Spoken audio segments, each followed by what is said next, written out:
This was a moment for Alexander Gardner to sell photographs. Him and his crew took this young man, dragged him up to this position, and made up a story about him. Coming up from the American Battlefield Trust.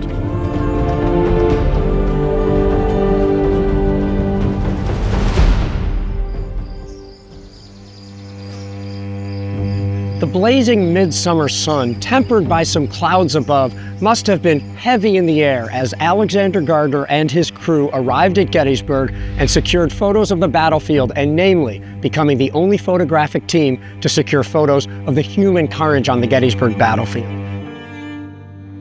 They spent the most time on one particular man, one soldier who had charged into battle full of life just 4 days earlier when Alexander Gardner and his crew came upon his form, laying down the hill a short distance away.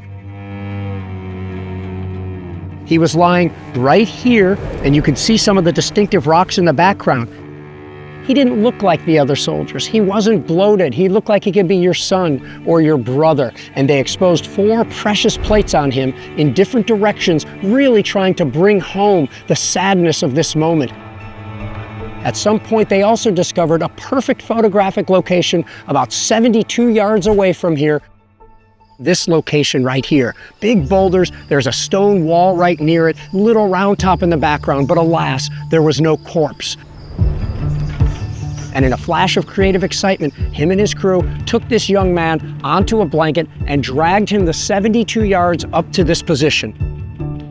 This was a moment for Alexander Gardner to document this battle and to sell photographs as well.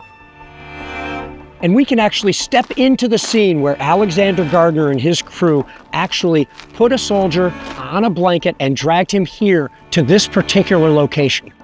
Probably moved his head a little bit more toward the camera so you could actually see him.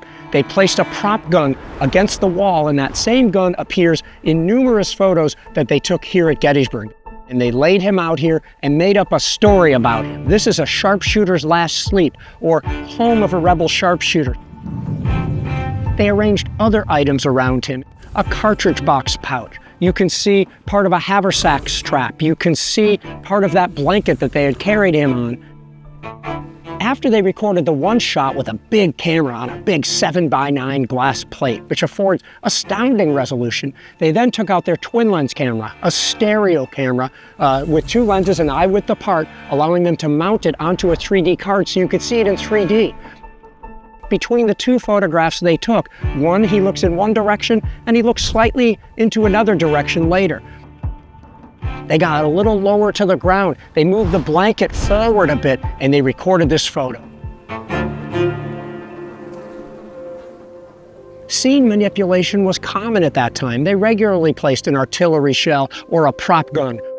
And although other photographers did this with props regularly, they did not do this with a corpse. In fact, this is the only instance of the entire Civil War where we know that photographers actually moved a corpse for the purpose of getting a better photo, and it worked.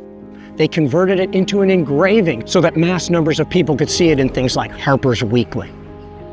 The photographers told a story. They told a story about how he was a sharpshooter. The gun is not a sharpshooter's gun. They told the story how he laid out his head to await his death after a terrible wound.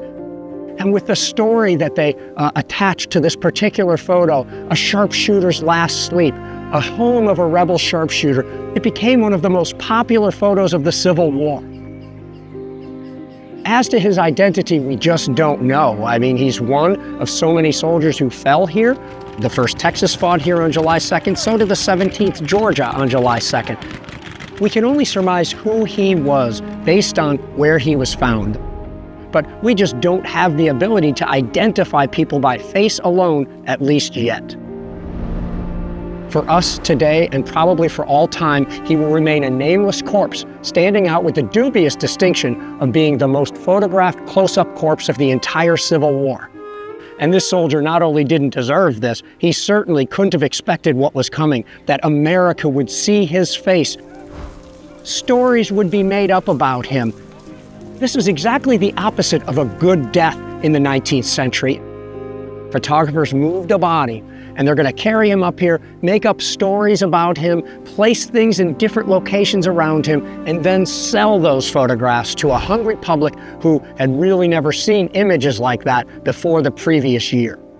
In the end, looking at something like this, a dead young man among so many other dead, the manipulation of a scene, the terrible slaughter that went into the Civil War really tells us nothing more than in the final analysis, war is the most disgusting of all obscenities.